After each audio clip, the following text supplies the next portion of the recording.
Hey folks, Roland Martin here, broadcasting live from Fort Lauderdale, Florida, where I'll be addressing black educators tomorrow morning. But coming up today on Roland Martin Unfiltered for Thursday, March 21st, 2019, the Atlanta Mayor, Keisha Lance Bottoms, announces a major investigation reopening the Atlanta child murders. Of course, it took place between 1979 and 1981, leaving 29 children dead. No one was ever convicted for those crimes. Keisha Lance Bottoms will join us right here on Roland Martin Unfiltered. Folks, remember the wrestler forced to cut his dreadlocks or forfeit his match? But new details on how the referee and the school district tried to calm the furor after the video went viral. The reporter who dug deep into this story will join us live. All that banging on CNN for its lack of black executive diversity is paying off in a small way. Jeff Zucker will be facing a new sheriff in town with a mandate to fix the diversity problem. We'll explain to you what that means. Thousands of Liberian immigrants face deportation if the Trump administration does not act in the next 10 days. We'll tell you exactly what's going on with an attorney for the Lawyers Committee for Civil Rights under law. And also, should Joe Biden pick Stacey Abrams to be his VP choice as soon as he announces a run for president? Or is she just a prop? We'll break it down with our panel. Plus, I've got one of my special breakdowns on history, y'all, when it comes to Laura Ingraham. Y'all, you cannot believe the conversation that she had on her Fox News show. Class will be in session again. And Jordan Peele's new horror movie opens tomorrow. We'll hear from one of the stars, Lupita Nyong'o. Folks, it is time to bring the funk on Roland Martin Unfiltered. Let's go. He's got it. Whatever the miss, he's on it. Whatever it is, he's got the scoop, the fact, the find. And when it breaks, he's right on time and it's rolling. Best believe he's knowing.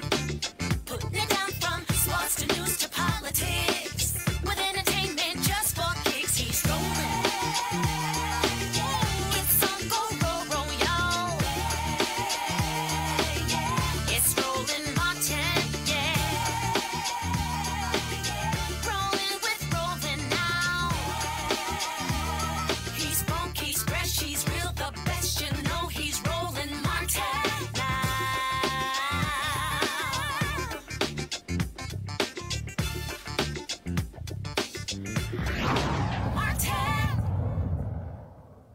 Atlanta and the nation was shocked and stunned in 1979 through 1981 when 29 black children kept coming up dead in that city. Now, the police blamed a black man, Wayne Williams, for most of those murders. He was arrested and convicted for the murder of 2 unrelated adults.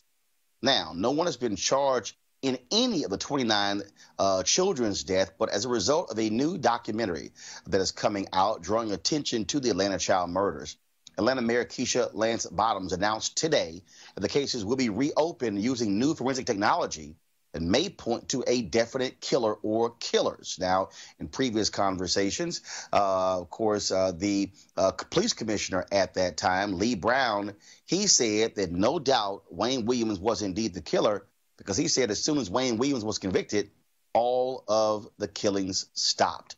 Joining us right now is the mayor of Atlanta, Keisha Lance Bottoms. Mayor, welcome to Roland Martin Unfiltered. Thank you for having me. So obviously, this documentary that Will Packer is working on with the mother of one of the victims is renewing the focus. He was on the Breakfast Club this morning. He announced that you would be doing this as well. But what specifically was it? The documentary, or was it something else that precipitated you saying we need to reopen and try to use new technology to figure out the killer of those 29 children? Roland, it really was a combination of things. I think for me, having been 9 years old when these killings began, it very much was a part of my childhood and the backdrop of my childhood. But being the mayor of this city and now having 4 children of my own, ages 8 to 16, it resonates with me in such a very different way. And certainly bringing attention to the killings through Will's documentary, through some of our digital partners who we know have had podcasts and social media discussions on it, have certainly helped elevate the conversation. But for me, coming in as mayor of Atlanta, it is something that I always personally wondered, was there information available that I would now be privy to as mayor that I was not as a layperson? And so when I had the conversation about Will, I saw Curtis Walker's mother, Mrs. Leach, interviewed, and she talked about there not being any memorial and really feeling like her son had been forgotten. That part was easy because I knew that at the very least we could offer some type of lasting memorial for these children. So I announced that last week during my State of the City. But then last week when I saw that 2 cold cases in Alabama had been solved. I believe these young women were murdered in 1999 based on DNA evidence that had been put into a national database. I immediately called my police chief, Erica Shields, and asked her, had we tried to upload any evidence that we might have into the national databases? There had been a look at these cases a few years ago, but we know with having public DNA databases now, that perhaps there's something else that we can do and some other connections that we can make. So we don't know what we still have available to be tested, but we know with DNA, all you need is 1 drop.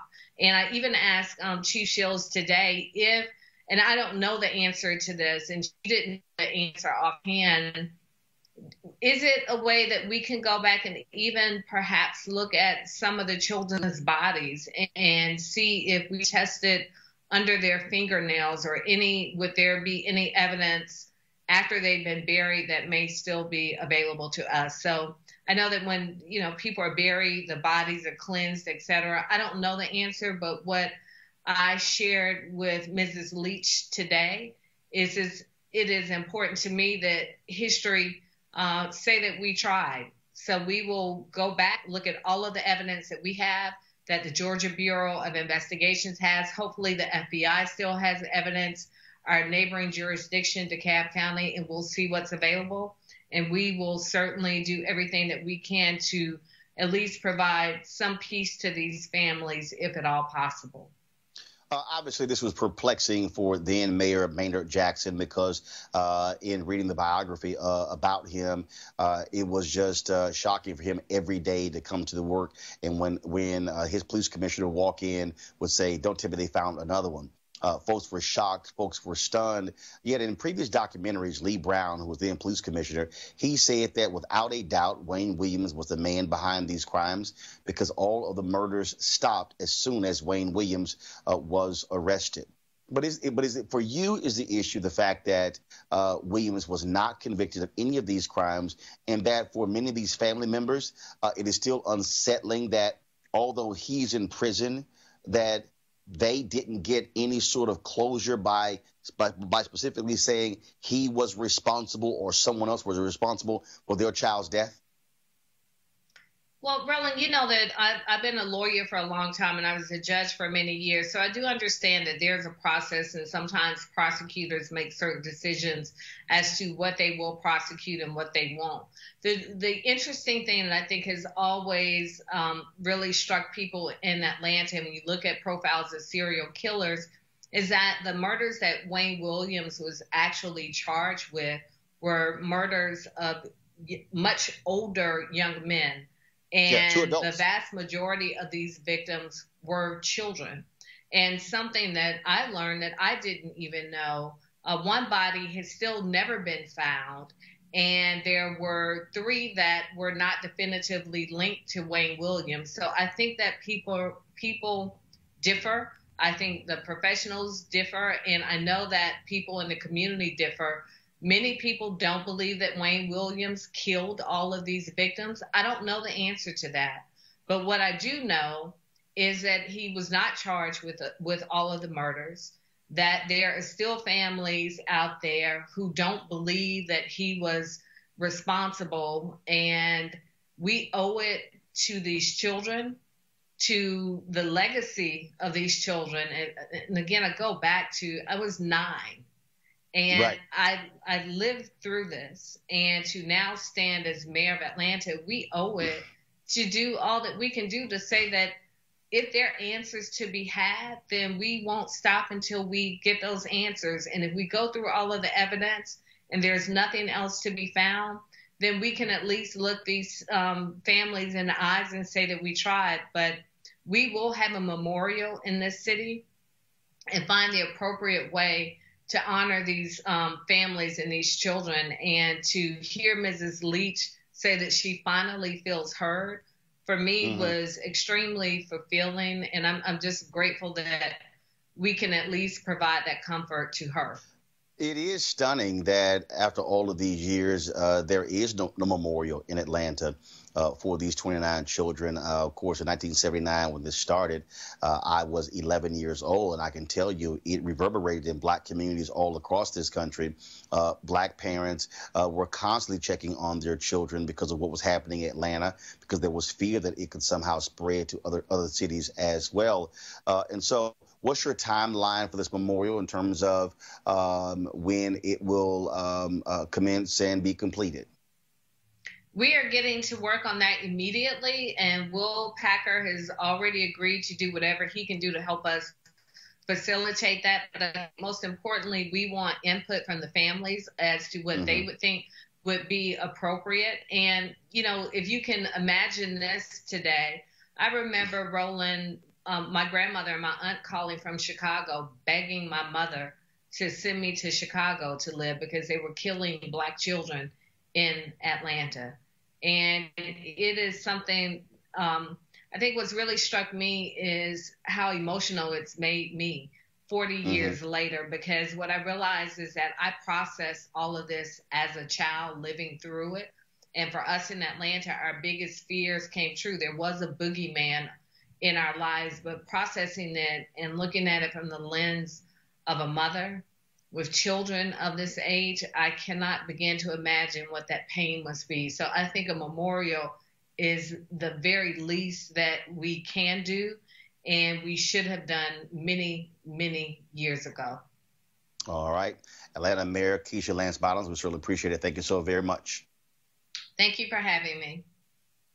All right, folks, so y'all might remember this video of the young Black New Jersey wrestler being forced to cut his dreadlocks or forfeit his match. Check this out.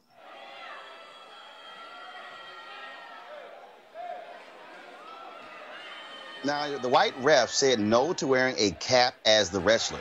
Andrew Johnson had done the week before. Now, he ended up winning the match, but you can see how upset he was about the forced haircut. The referee, Alan Maloney, announced this week he is suing because he suffered emotional distress from the well-deserved backlash. What the hell is that?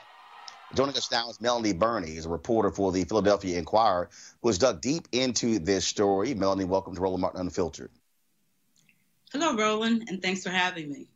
So I'm curious, how all of a sudden is he the one who was emotionally impacted by this when it was his action that caused the furor all across the country? And then we found out about his history as well, using racial language previously. That's the million-dollar question that everyone has. And it will be interesting to see how it plays out, because he was the person who initiated this. And a lot of the backlash and the feedback that we've received from readers and viewers has been, it seems that the wrestler, Andrew Johnson, is the victim here. So that's the question that we'll be waiting to see. If he actually files a lawsuit, what will be the grounds? And so as you begin to look into this, what did you uncover? Well, this story has really struck a nerve across the region and across the country. As you mentioned, the video went viral. So I have been following this story since it first broke in December because I, too, have been fascinated by it. And what we found is that there seems to be a lot of conversation about what the rules are. And as this investigation goes forward, I think a lot of the attention will focus on what are the rules. Have they been fairly applied or have they been misinterpreted? So we are waiting to hear what the Athletic Association says and what the Rules Committee will, how they will weigh in on this. Obviously, this ref, he wants this to focus on him. But how is the young man doing? Has he or his family filed lawsuits, spoken out, or done anything as a result of this? They have not taken any legal action. And I think what people have to remember is that he's a 16-year-old kid who loves wrestling, and that's all he wanted to do was the opportunity to wrestle. So from speaking with his attorney, he's doing very well. All things considered, he finished the season on a high note. He made it to the regional tournament, and he's going back to just being an ordinary 16-year-old kid. He doesn't want the media spotlight, so he has declined our request for interviews. And I think they just want all of this to be settled and resolved. And I can tell you that his attorney told me that he wants to wrestle again next season. He and his little brother, they want to come back next season and hopefully have no controversy, no incidents, and just be a normal kid. All right, Melanie Burney, we certainly appreciate it. Thanks a lot. Thank you. Have a good evening. All right, folks, let's talk about these two stories with my panel. And we're there in Washington, D.C. Dr. Greg Carr is the chair of the Department of Afro-American Studies at Howard University. Also, Kelly Bethea, a communication strategist, and Joseph Williams, senior editor, U.S. News and World Report. Greg, I want to start with you first. Let's talk about the Atlanta case. The fact that the mayor is reopening this to utilize the new technology. Still so many questions from parents about what happened to their children. 29 black kids dead, and no one ever convicted specifically for their murders. Roland, I think near the end of the interview, you put it well when you asked the question about the fact that there's not been a monument. I'm drawn back to two of our most powerful writers and thinkers of the last century. The great Tony K. Bambara, who wrote the book These Bones Are Not My Child, about a fictional account of Atlanta child murders. And of course, the great James Baldwin, who wrote the book The Evidence of Things Not Seen. In both of those books, they conveyed a sense of how terrifying it was and is to be a black child in America. I was in 9th grade when Jeannie Scott, our black civics teacher at Hillsborough High School in Nashville, was wearing a ribbon, and she said, "I'm concerned about my children." What Mayor Lance Bottoms is doing, and along with police chief and everyone else, what they're doing is giving us a form of not only closure, but elevating those children to our common humanity. And that may be the most important thing of all. And I'm glad to hear our frat brothers involved, our dear brother, Brother Will Packer. Kelly, obviously this is a huge deal here because it is still a stain on the city of Atlanta. Maynard Jackson, of course, was the first black mayor of that particular city. It was a painful, painful time for him dealing with that as well. And again, when you read biographies about him, he was utterly helpless as child after child. I mean, this was 2 years of terror that reigned over Atlanta. I can only speak on behalf of my generation. I was not alive at that time, but I can only imagine the fear that my mother would have had, or that my father would have had, my grandparents would have had, because that's just something that you're not supposed to even fathom. You're not supposed to imagine that in your home, in your city. And the closest thing I can recall that's even close to something that tragic was the sniper shootings in D.C. at the time, where you couldn't do anything. Any white van that you saw was just a target and something to be feared. We didn't have recess. We didn't have any type of after-school activities at that time. And it was terrifying as a child. I can only imagine what it was like for the parents and for the mayor of Atlanta now, who's already breaking ground in so many other areas in that city. For her to be taking on this initiative as well is definitely something that is to be applauded. Joseph, I'm going to link this story also with a young man in New Jersey. Obviously, on one hand, you had 29 kids who were murdered, and you talk about terrorizing. But I'm also use the word terrorizing for what took place with the wrestler in New Jersey. And the reality is what we are experiencing is that black people are consistently being terrorized in this country. Here is a young man who's wrestling, and all of a sudden a cap wasn't sufficient. No, you must cut your dreadlocks. In essence, changing who you are and the essence of who you are because this white referee said, I'm in charge, either you do this or you forfeit. And the problem that we have is black children are consistently being traumatized, whether you talk about crime in communities, killings, gunshots, but also even in this case where he can't even wrestle because of his hair. Well, and ultimately the white man becomes the victim. I mean, that's kind of the punchline at the end of the really bitter joke here, is that the white guy figures that he's the one who's really been wronged here when he was just trying to preserve order. And they're all of a piece, right? I mean, they're all of a piece about young African Americans who are dehumanized in a certain way and whose bodies are deemed disposable in the case of the Atlanta child murders, and whose self-expression is being repressed in the case of the wrestler. Now, certainly, yes, he's a young man who's got his future ahead of him. He is going to go on, no doubt, to great things in being able to withstand this kind of scrutiny and that kind of trauma. But it is trauma, and that's the thing that a lot of people are forgetting. You mentioned it yourself about how dejected his body language spoke. He was hunched over. Even though he won, he was not elated. He took one for the team. And that particular story, I'd like to know what was going through the coach's mind, why he didn't say, you know what, timeout, we're walking as a unit. Our man is being called upon to make a sacrifice that nobody else here is. We walk out of this match under protest. That didn't seem to happen, judging by the accounts. And in the case of the Atlanta child's murder, it's so amazing that all of us, save for Kelly, remember where we were. I was 17 years old in Chattanooga, Tennessee, when this was all going on, and it was a monumental event in the lives of African Americans at that time. And that's how much power it had.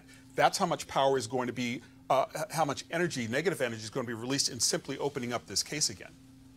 To Greg, Joseph used the word disposable in describing our children. And the reality is, when we examine the last 399 and a half years of people of African descent being in this country, that really has been the case. Look, we still are covering the other day, the mother of Amber Evans, the young woman missing in Columbus, Ohio. Is her story getting national attention? Absolutely not. You mean to tell me that if a white female activist all of a sudden comes up missing in Columbus, Ohio, that the cable networks are going to ignore her story? I don't think so. And so we see this all the time. White woman, white girl comes up missing, massive coverage. Black girl, black boy comes up missing, nothing at all. And so we still are living in a society where black bodies are meaningless, are nothing, and you don't have this righteous anger. And then if we do get upset, then it's, oh, how dare you? Why are you so upset? And in the case of this referee, oh, I'm now the victim. I was hurt because what y'all said about me. This country will never know peace until our common humanity is established as a matter of law and as a matter of custom. It was very powerful to see the press conference today and Catherine Leach stand there, and Mayor Lance Bottoms kept referring back to her. It's very important to see these black women, a mayor of a major American city, and this black woman whose child was killed and who doesn't know peace. And to have those sisters step in the breach and intervene, and think about the scholar Wilma King, who has written about slavery during childhood, reinforcing the fact that black bodies were not seen as human, and the bodies of black children were seen as even more valuable as commodities. Children eating out the slop trough with the hogs. Children who are basically bartered and sold. Coming into the 19th, 20th century, cartoons where black children are always being threatened by alligators or swallowed by animals, or the 10 little ends coming after 10 little Indians. In other words, these are little children. They're not children. They're little playthings. So to see Mary Lance Bottoms, and to see that sister and just have her keep referring back to her, reinforces the fact that I don't care how many white men or white women or anybody else goes to court and say that they were threatened. Our lives are only as valuable in this society as we make them. And if the price needs to be too dear for somebody to pay to attack us, then let that price be too dear. And Kelly, this is why I don't care what generation we're talking about.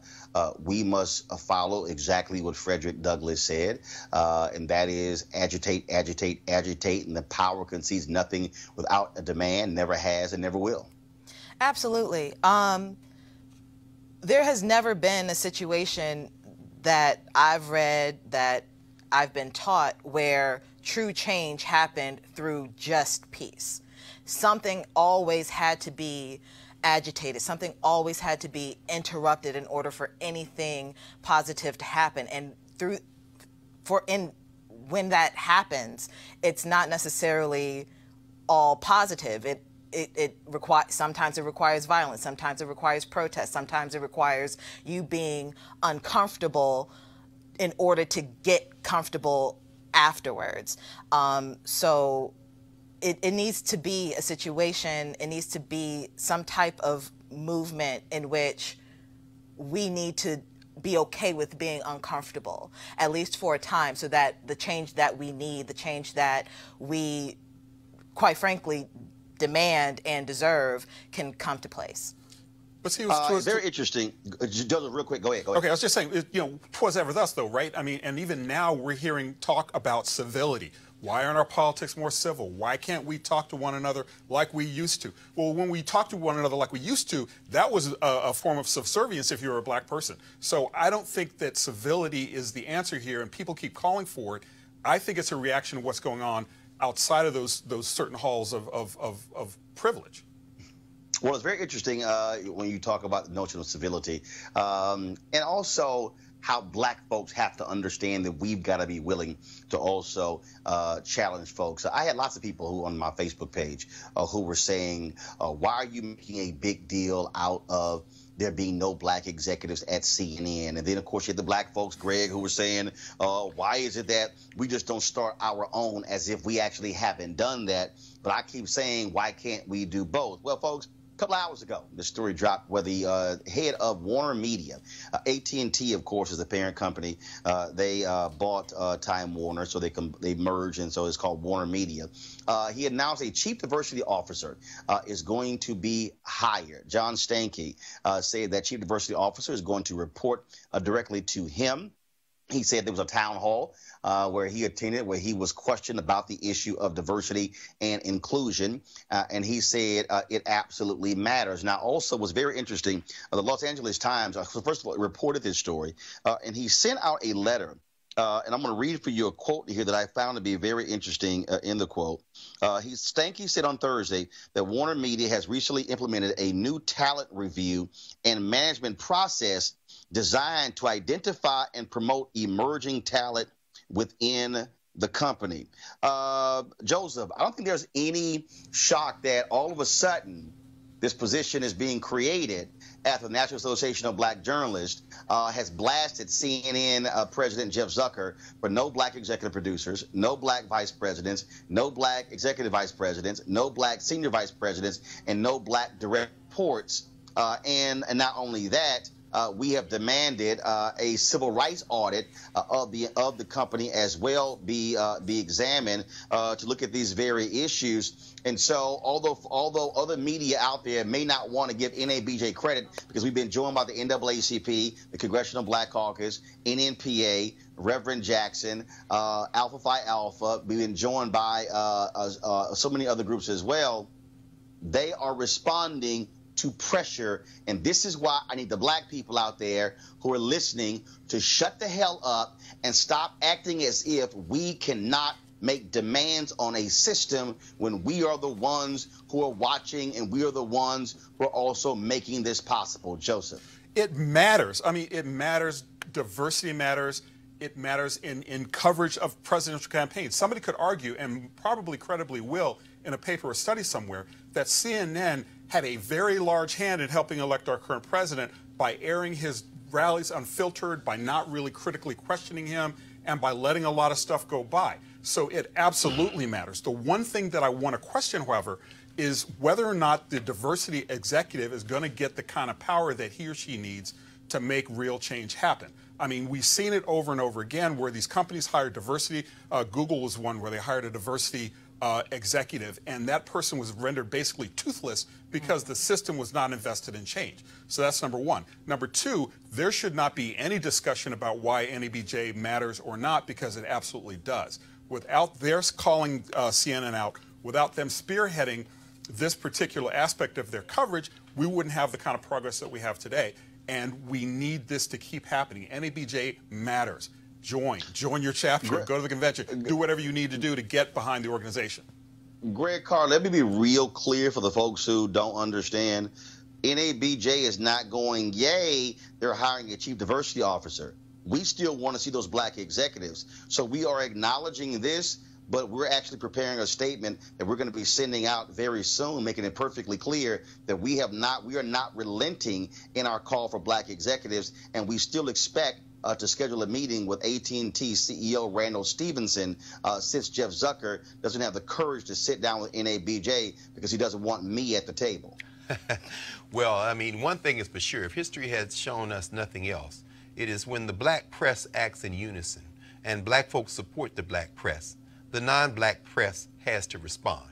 That has been true. I mean, you've talked many times on this show about our brother Gerald Horne's book on the rise of the Associated Negro Press. And what we see in NABJ over the decades of its existence is a relentless pursuit of telling our people's stories. And of course, the last thing I say is right here in this venue, you didn't wait. And, you know, it's very popular now to talk about walking and chewing gum at the same time. This is a black venue. The story tonight about what was happening in Atlanta, the conversation about this brother they cut his locks, that story in Jersey, it's not going to be on CNN or MSNBC or any other places. But the fact that it is here and that it's in the black press and it's all over the country and now through the internet, what that means is CNN, if they want to stay relevant, they will eventually have to have that meeting, and then you can, you know, chuckle as Zucker comes in the table and has to deal with you. And Kelly, here's the piece. In Dr. King's book, Where Do We Go From Here, Chaos or Community, he called on 4 institutions in the black community to do what they are required to advance the cause of black people. And one of those was the black press. And he specifically wrote that the black press must be militant in advocating on behalf of black people. And Kelly, there are a lot of folks, and again, this is not specific to your generation, because there are people who are Gen X, there are people who are baby boomers, who all know we all shouldn't be sitting here saying nothing. Why are you making all this noise? But I believe that this generation must understand that they must also be as aggressive in demanding changes and demanding a seat at the table. And the people out there who say, oh, why y'all begging white folks for jobs? Let me just go ahead and educate y'all that there are 2.6 million black-owned businesses in America. 2.5 million of those black-owned businesses have 1 employee.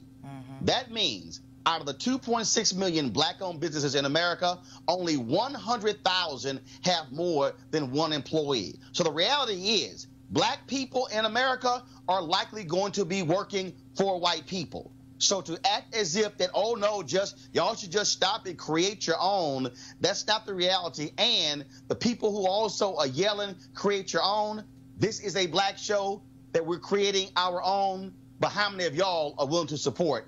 Kelly, your comment before we move to our next story. I mean, I couldn't agree more. I think a major problem with my generation, the millennials in general, is that we have gotten complacent with the rights that we have because we've seen what our parents and grandparents had to deal with. We have voting rights, so we don't have to fight for that, quote unquote. Well, now we do, but eventually, like beforehand, we didn't. We have housing, we have voting, we have all these rights that our parents and grandparents fought for, and we feel like everything's okay right now. And the problem is, it's not. Just because you have basic rights doesn't mean you can't take a step forward and a step above and get even more rights and even more privileges that our white counterparts were practically born with. So, like you said, only 100,000 black-owned businesses can actually hire someone like me. If I'm not in that area, then I'm out of luck. So, white people have to hire me. Who else is going to? And millennials have to understand that not everybody can be an entrepreneur, where everything can't be instant. We can't all be Instagram influencers and Facebook watch people and all these things. Like, we have to have a consumer in order to be an entrepreneur in the first place. We have to have somebody to buy the product. We have to have somebody to actually do business with. So millennials have to understand that we can't just be complacent where we are. We have to keep going forward and getting the things that we frankly deserve. All right. Then, of course, folks, you can always support Roland Martin Unfiltered by joining our Bring the Funk fan club. And, of course, go by going to RolandMartinUnfiltered.com. And then all the folks, of course, who are watching YouTube right now, you can also actually contribute right now, right there on the page. I already see some folks who have, and I certainly appreciate AFAB for doing so. And so anybody, of course, I'll say this here, who contributes literally during this live broadcast on YouTube, I'll definitely give you a shout out while you're doing so. As I keep telling you, we've got to fund our own freedom. And the reason we have organizations like NABJ, we are there to fight for black journalists. The B in NABJ stands for black.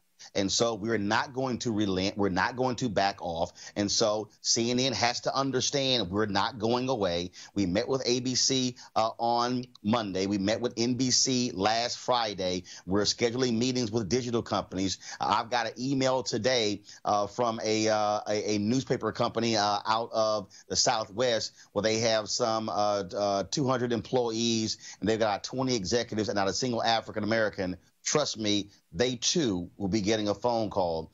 This is what Dr. King told us to do. We must do it. And it's always been the case for black folks, standing up and fighting for ourselves. That's what we are supposed to do. Going to a break. We'll be back on Roland Martin Unfiltered in a moment. You want to check out Roland Martin Unfiltered? YouTube.com/Roland S. Martin. And subscribe to our YouTube channel. There's only one daily digital show out here that keeps it black and keep it real. It's Roland Martin Unfiltered. See that name right there? Roland Martin Unfiltered. Like, share, and subscribe to our YouTube channel. That's YouTube.com/Roland S. Martin. And don't forget to turn on your notifications so when we go live, you'll know it. Until I became independent and they started messing with my money, that I really cared. What's really going on? Too much that is endangering us, from the food that we eat to the air that we breathe. They are killing us. The climate of our nation now, with Trump just running his mouth and saying senseless things and crazy things, and it was like, and I often now think, is our voice. You have to have something that has taken place that you care about if it stands for. Someone play devil's advocate. But if you put someone up there that don't look like I do and don't sound the way that I sound and can break it down to me, I'm not listening. And my mother said, girl, don't be no damn fool. But it wasn't until Obama got into office till I really started being more educated about the process and how my voice is really heard through my vote. Now, everybody wants things to be easy. We've had a hardship for a long time. If we allow things to be fun, maybe we can get more people on board with it. Hey fam, want to check out Roland Martin Unfiltered? The blackest show on all of digital, cable, and broadcast. Check out our audio podcast.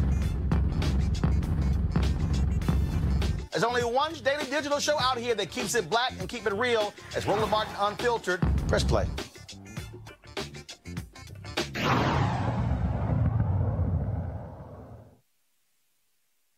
Foreign-born immigrants from Africa and the Caribbean make up about 10% of the black population in America. Some are legal permanent residents, some here on work visas, and some are here as refugees. and some can be deported if the Trump administration decides to send them back to where they came from. There are thousands of Liberians here as a result of a brutal civil war that killed 250,000 people between 1989 and 2003. They are at risk of being deported starting at the end of the month. Here to explain this is Miriam Jordan, Associate Counsel of the Lawyers Committee for Civil Rights Under Law. Now, Miriam, you are representing a woman. She has been, of course, speaking out. So for the folks at home who don't quite understand, and let's be real clear, you got some black folks out there who are flat out against immigration. They think it's Latinos. They're saying, oh, this hurts black people. But these are people, these are black people, these are people of African descent who could very well been living here for years, who the Trump folks want to simply ship out of the country. Exactly, and thank you for pointing out this important issue. I think when we discuss immigration policies here in the United States, it's important to make sure that black immigrants are part of the narrative.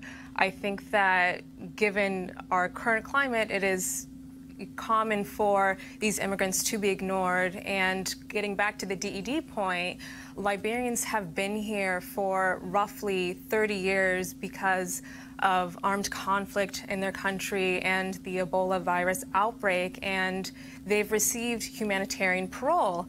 And one form of this relief is called Deferred Enforced Departure, or DED, which allows these immigrants to live here lawfully and get work authorization.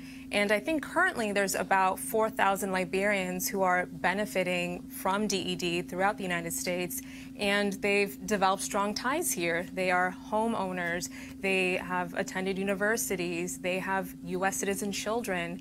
And the fact that this program is ending, even though it's been supported by 3 different administrations across the party line, it's very concerning.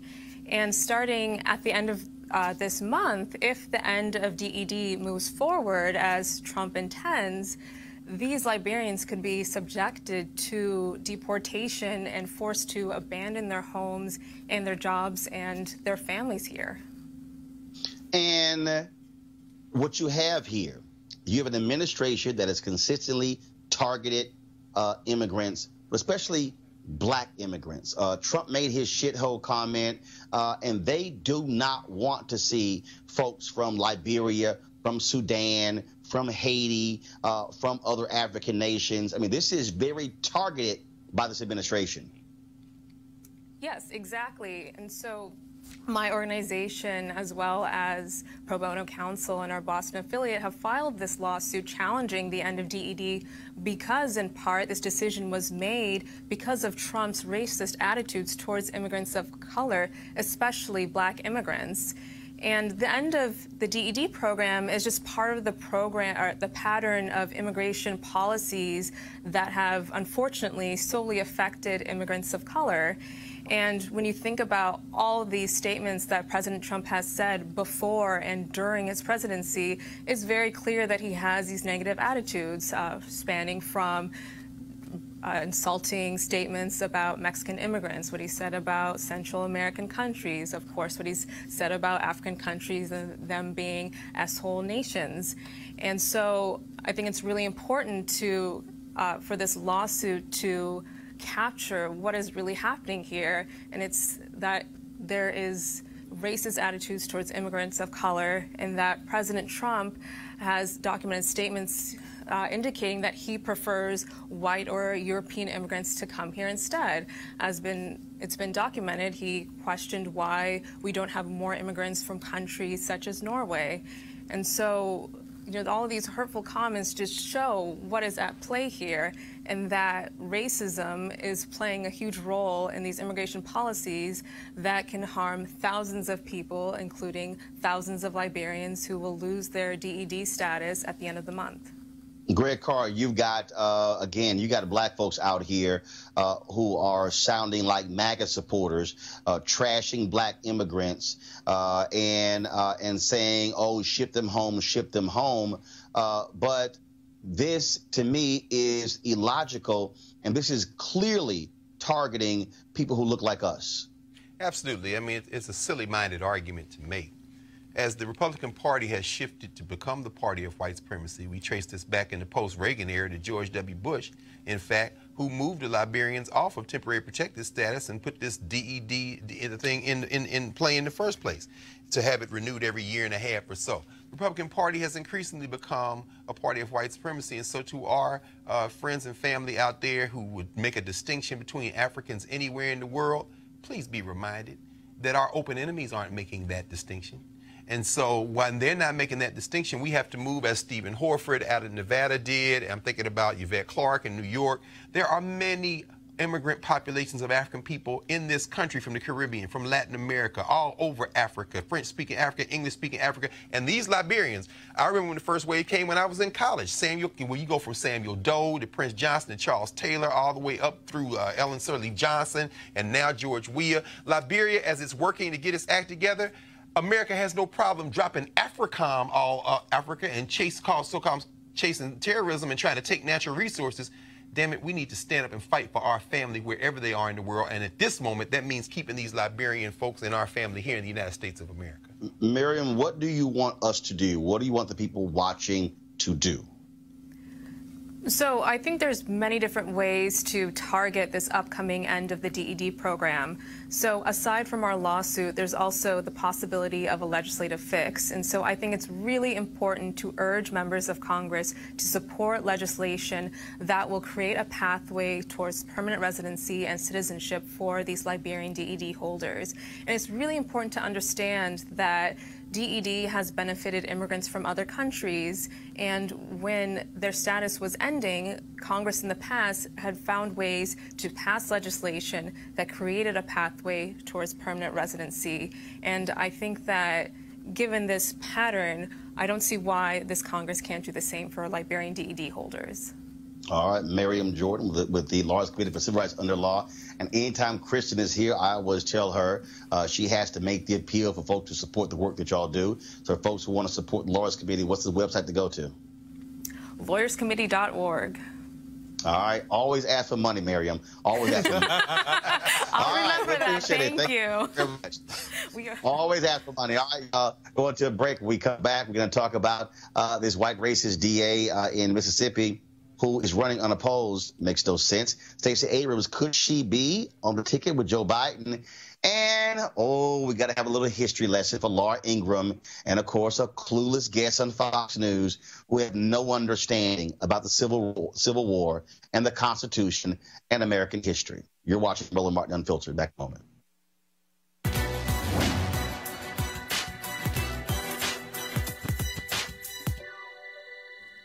Life is what your creator gave you for free. Style is what you do with it. Astronaut Mae Jemison.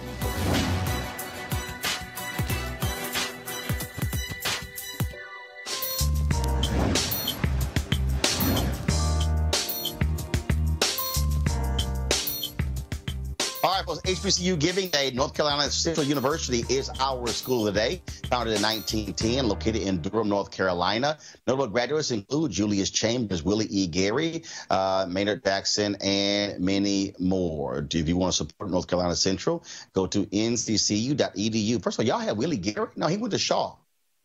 He didn't go to North Carolina Central. Unless he went to both schools, but no, he graduated from Shaw. So anyway, go to nccu.edu, nccu.edu, and also congrats to them.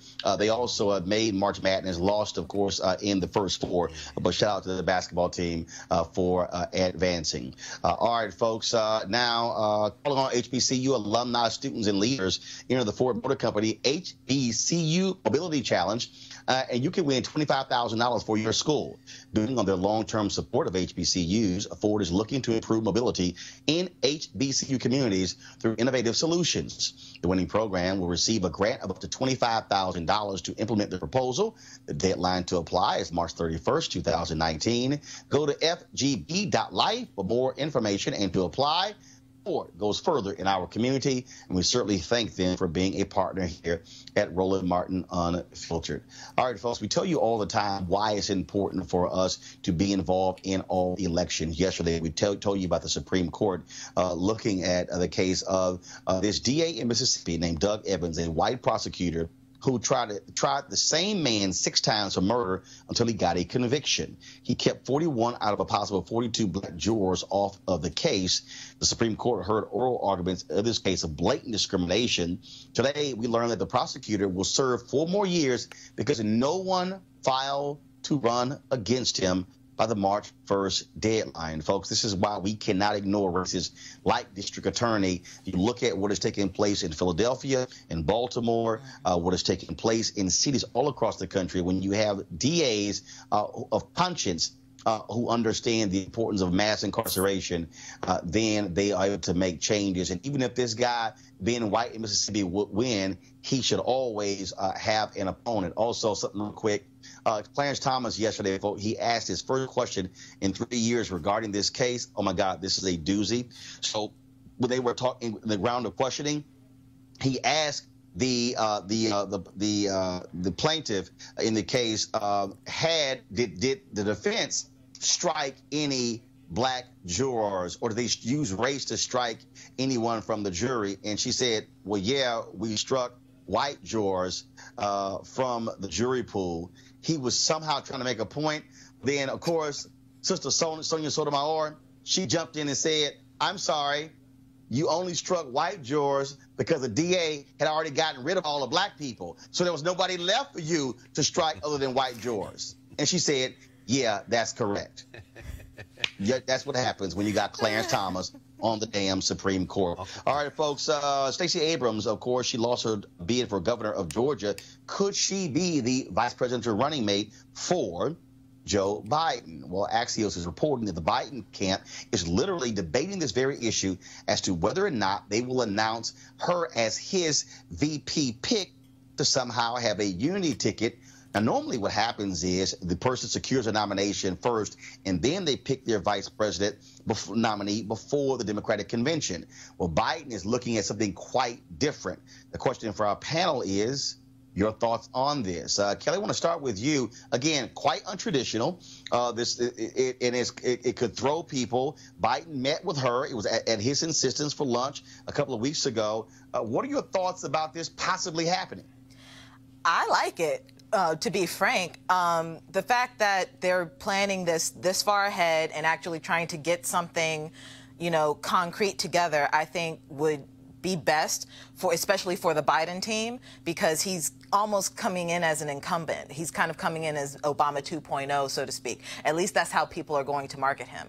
So for him to just have all his ducks in a row and all of his, T's crossed and I's dotted, especially when it comes to a VP pick, I think that's commendable of him. One of the critiques that I heard regarding this matter is, well, when he's on for the debates itself, when the question arises, if you're chosen as the presidential nominee, how come you wouldn't pick one of these people to be your VP? And I think that, frankly, by the time we get to that point, we're going to have enough fodder for each and every one of those picks for him to make a justifiable argument as to why they shouldn't be VP and why Abrams should be VP.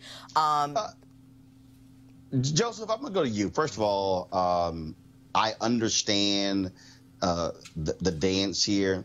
To me, I don't think it's a smart move. It has nothing to do with Stacey Abrams. What it has to do with is, I believe, first of all, Biden is not guaranteed to win the nomination. And I believe that you actually have to take all the folks through baptism by fire. Stacey Abrams also could announce she's going to run for president. So unless she's giving him some kind of indication, that's also out there as well. I just think if you're Biden, you better focus on you. You better focus on you trying to get the nomination, as opposed to thinking, well, if I go ahead and pick her, that might help me get the nomination. I just think that I wouldn't necessarily support the move. Joseph, your thoughts? Well, it's got a couple of downsides. The first is Stacey Abrams can make her own decision. I mean, she doesn't necessarily need Joe Biden to be her queen maker, if you will. Secondly, it's kind of it has a little whiff of pandering to it, to the black community. It also seems like, the third point is, it seems like he's trying to offload some baggage that he's got, number one, with the Clarence Thomas and Anita Hill hearing, where he didn't comport himself all that well with a black woman who was under fire. And second, the fact that he's an old white guy, which, I have to say, I do admire Joe Biden. I think he's got really good political skills.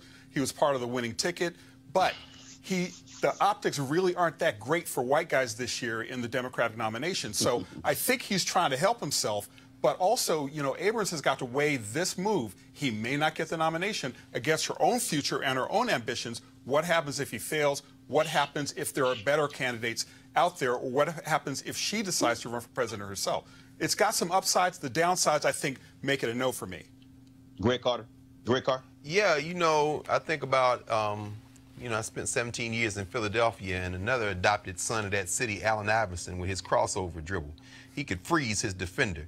Joe Biden, this is what he got. This is what he does, right? You meet with Stacey Abrams. Now you've in the fence. You've frozen the critique for a moment. Don't pick her now. Pick her after the convention. But by inviting her into the conversation, because here's what's not going to happen. Two white people are not going to beat Donald Trump. Donald Trump has got everything going from the wall to ADOS to scaring people about people. No. So he's already got his fear piece. Stacey Abrams and Andrew Gillum are arguably the two rising stars of the Democratic Party. We know that more often governors are elected more often than people from the Senate. And as far as I'm concerned, most of the non-white people in this field so far, and this is early, of course, we know, are really auditioning for vice president. So if it's Kamala Harris as VP or Cory Booker as VP, that's strong. But I'm going to tell you, Stacey Abrams looks real good to me as a vice presidential pick. And all Biden has to do is float the idea now. And with that crossover, just hold everybody in freeze. And he can pick her this time next year or after the convention if he wins. But I'm telling you, if Abrams is the bottom of that ticket, it could be Biden. It can't be Warren. I don't think two women could do it. But I do think if it was O'Rourke or if it was Bernie Sanders, Stacey Abrams will bring black people out in her mid-40s because they think in 8 years from now, that's the president of the United States, bro. Which is another reason not to lock it in right now. Yeah, no, true. I just feel like... First of all, here's the first piece. Joe Biden got to decide if he's going to run. True. So, I mean, so all this other talk about we might pick. At the end of the day, Joe, hurry the hell up. Time you get in the race, okay? Stop wasting time. All right, folks, I got to go to this story here because, look, first of all, Fox News does a very good job every night of delivering us unbelievable content on Roland Martin Unfiltered. Okay? We got a segment called Crazy as White Women, Crazy as White Men. And so we're just going to create a whole new segment, What the Hell They Said Now on Fox. So Laura Ingraham last night was interviewing John Woo, the lawyer in the George W. Bush administration who wrote the memos that justified torture. Okay? He tried to say that the Civil War cleaned up the racism in the United States Constitution. Y'all just play it. The people who are criticizing the Electoral College, it's almost as if they forget the entire 19th century and the key moment in American history, the Civil War.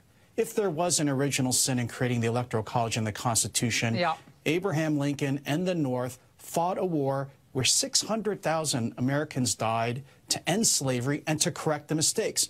3 amendments were added to the Constitution after the Civil War and wiped out, I believe, anything that had to do with racism in the Constitution's original birth.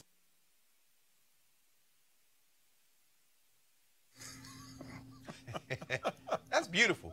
Never forget that John Woo, was one of the people, along with Bush and Cheney and the rest of them, that were seriously being bandied about around the world for war crimes. One of these tortured kind of, you know, so John, he's never had any legitimacy. And let's be very clear. Folks, let me help y'all out. First of all, I just... Hard to know where to begin. 13th, the 14th, and the 13th, 14th, and 15th Amendment wiped out the racism that was in the United States Constitution. Does he recall what took place with the Dred Scott decision? Now, that took place before the 13th, 14th, and 15th Amendments, but it still was there. I also find it interesting that he mentioned those 3 specific amendments, because what John did not admit last night, and isn't Laura Ingraham an attorney? She should know. I mean, I'm not, but she should know this because there was a there was a Supreme Court case in 1883. 5 separate decisions that dealt with this very issue that actually rendered those 3 amendments unconstitutional. The Supreme Court actually decided in those cases, and they were called the civil rights cases, and said that it was unconstitutional because Congress, listen, lacked the authority to regulate private affairs under the 14th Amendment. Right. And not only that, those cases in 1883 invalidated the Civil Rights Act of 1875, which was the last Civil Rights Act that was passed until 1957. And so how could they somehow, and in fact, we could even go to the next decade, Plessy versus Ferguson. Right. Racism was still there in the Constitution. See, here's the game they play. Oh, it erased racism in the Constitution. No. But it did not erase the racist who decides what the Constitution says. And so it was the Supreme Court, Plessy versus Ferguson, in 1883. It was the Supreme Court that did not even fix many of these issues until 1937. When you talk about, again, the covenants, that did not come until after the 1900s as well. Brown versus Board of Education, 1954. Wainwright. I mean, we can go down the line, all of these judicial cases that were decided in the 30s, 40s, 50s, and 60s. And so the racism was still there in the Constitution because the very individuals who were enforcing the laws used the Constitution to pass those laws. In fact, that Supreme Court in 1883 actually said Congress did not have the authority to outlaw segregation. No, that's exactly right. That same Supreme Court. No. So, John Yoo, sit your ass down. Ross Ingram, shut up. Because what they're trying to do, they are trying to tell the white folks who watch Fox, all these things were fixed because of the Civil War. As if the 92 years after the Great Compromise of 1877 somehow did not happen. It did, because if it was fixed with the 13th, the 14th, and the 15th Amendment, there would have been no need for the 1957 Civil Rights Act or the 1960 Civil Rights Act or 1964 or 65 or 68 or any of these decisions. Remember, it was Brown 1 and Brown 2. So, John Yoo, I don't know what law school you went to. Maybe it was Trump University, but seriously, enough with the revisionist history, because guess what? People like Greg and Kelly and Joseph and myself, we are the reason white folks did not want black folks to know how to read. Mm-hmm. Because we could tell folks like you, who are Asian, who, by the way, would not have been accepted in America at the same time we were. Learn how to read history, not his story. All right, y'all. I got to go ahead and end it on this one. Great movie coming out this weekend. Last night, did y'all got the photo? Show the photo, please. Last night, Howard University. Jordan Peele, Lupita Nyong'o, they were at Howard University, Greg, your campus, showing his new horror flick. That's the photo selfie we took last night. It is expected to earn about $40 million this weekend.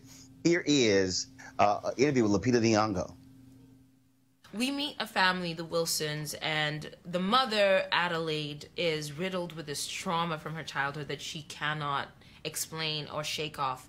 And she's convinced, as they're on their way to their summer home in Santa Cruz, that something bad is going to happen. I feel like it means like she's getting closer. Who? The mirror girl? You don't believe me. I do. I do. I'm processing. Okay? And she's proven right when at the end of the day, these four shadowy figures show up at the top of their driveway and their worst nightmare ensues.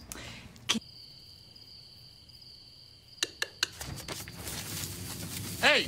Hey! Hey! Hey! Hey! Well, I play Adelaide, who is the mom. She's an all-American mom, kind of a trophy wife even.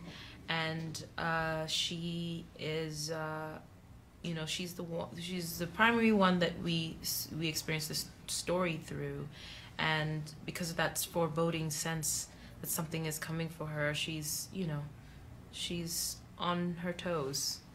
And Red, who is her doppelganger, her shadow, is coming for her. I can't say anything else without spoiling it. All right, Us again in theaters this weekend. I quickly want to go to my panel here. Kelly, they were, first of all, to the folks in the studio, y'all do me a favor. Go to Twitter, pull up the feed of Howard University. They have some video. They got the student swag surface. I want y'all to show some of that while we're talking. Kelly, black horror film, I mean, Jordan Peele, he is killing the game. I mean, to the point where I'm afraid to go see the movie, specifically by myself. I need an entire therapy team and friends, family, and some wine in order to see this movie. But of course, you have to support Jordan Peele's career because it's just absolutely remarkable what he's doing. He's not only changing the game, he's rewriting the entire template as to what horror and suspense is supposed to be. So I'm excited, but I'm scared. I'm not gonna lie. I am terrified to see this movie.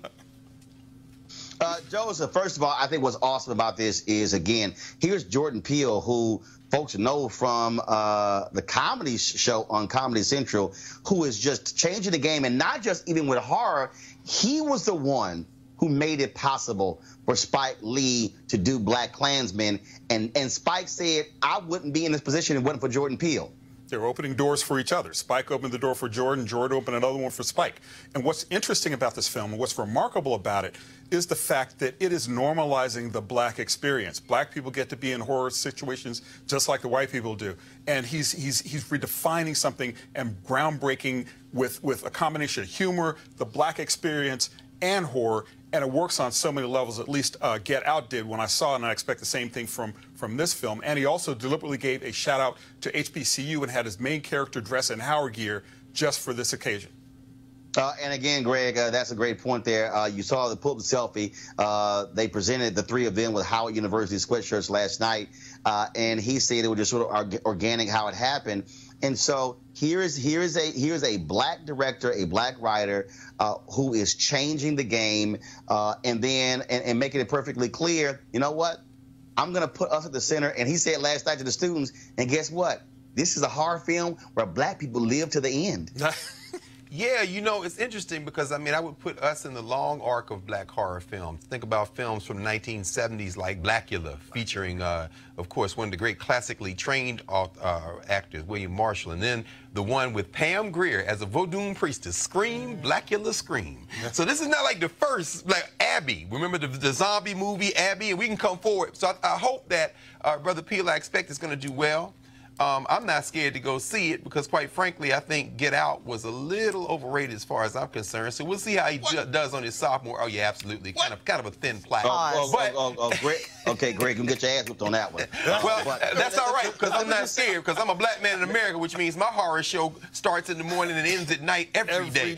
So we'll see. But I do expect it's going to be well. And I know the Howard kids love it because they're dressed in Howard gear. So of course, I'm not. Horror movies mean nothing to me, frankly. I see them as comedies, so I laugh through most of them. So yeah, they do nothing for me, but I'm definitely going to go see it. Of course, when Get Out came out, I was so busy, and then Jordan actually sent me a direct message saying, Roland, have you seen the movie? And I was like, I haven't. He's like, okay, I need to get your opinion on the movie. I was like, okay, chill, man, I'm going to go see the damn movie. And so I told him last night, I ain't going to wait 3 weeks this time to go see the movie. I'm going to go see it this weekend. So I want all of y'all to go see Us. Look, the first weekend is the most important movie. Let's make Us the #1 film in the country. Let's support what Jordan Peele is doing because he's writing some great stories. I want to thank Kelly, Joseph, and Greg. Our panel has been on the show today. Of course, I'm broadcasting live from Fort Lauderdale. Tomorrow, I'll be speaking to the black educators here, and I want to get the name right, of course, BAPSI, their educational conference, and it's going to be taking place at Dillard High School. And so I'm going to be speaking at 8 o'clock tomorrow. It's the Black Alliance of Black School Educators. So I'll be speaking tomorrow morning, and so looking forward to that. Hopefully the Wi-Fi is good. I'm going to try to live stream the speech. Also, Melody Campbell's group, the Black Women's Roundtable, is releasing their new report. We're going to be live streaming that from 9:30 to 10:30 a.m. Eastern as well. Why am I saying all of that? Because the reality is this, folks. Nobody else is doing what we are doing. Not only are we doing a daily show right here with Roland Martin Unfiltered, we also have our one-on-one interviews. We have Lisa Ray is going to be tomorrow after we finish our show at 7 p.m. And then we also, of course, have the live events that we cover. We are covering what's happening in our community. There's a lot of people out there who are talking about, they cover this and cover that. But there's a lot of people, y'all, who are sitting behind microphones, not out here actually covering the news, bringing on guests, talking about the stuff that matters to us, which is why I need you to support what we do. You can support us right there by giving on the YouTube chat room, or you can go to Roland Martin Unfiltered. You can give via Cash App, Square. You can also give via PayPal as well. You can give monthly, you can give quarterly, you can give one-time payment. Every dollar goes to support the show. So, for instance, next week, we're going to be in Los Angeles, NAACP Image Awards, 50th anniversary. We'll be broadcasting, Red Carpet Friday and Saturday as well. And so we got we got all kinds of stuff that we're doing. We need your help to make it happen. I would love to get 100 of you signing up between now and tomorrow. And of course, at the end of the show tomorrow, we'll also run the video of all of our donors to our Bring the Funk fan club. So please, let's make this thing happen. $5, 50, 100, 500, doesn't matter. Every dollar counts. And so I shall see you guys tomorrow. I want y'all to have an absolutely great day. Share this video. Tell folks to watch it. I got to go. Holla!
You want to check out Roland Martin Unfiltered? YouTube.com/Roland S. Martin. And subscribe to our YouTube channel. There's only one daily digital show out here that keeps it black and keep it real. It's Roland Martin Unfiltered. See that name right there? Roland Martin Unfiltered. Like, share, and subscribe to our YouTube channel. That's YouTube.com/Roland S. Martin. And don't forget to turn on your notifications so when we go live, you'll know it. You want to support Roland Martin Unfiltered? Be sure to join our Bring the Funk fan club. Every dollar that you give to us supports our daily digital show. There's only one daily digital show out here that keeps it black and keep it real. It's Roland Martin Unfiltered. Support the Roland Martin Unfiltered daily digital show by going to RolandMartinUnfiltered.com. Our goal is to get 20,000 of our fans contributing $50 each for the whole year. You can make this possible. RolandMartinUnfiltered.com. Hey fam, want to check out Roland Martin Unfiltered? The blackest show on all of digital, cable, and broadcast. Check out our audio podcast. There's only one daily digital show out here that keeps it black and keep it real. It's Roland Martin Unfiltered. Press play. Martin.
Bye.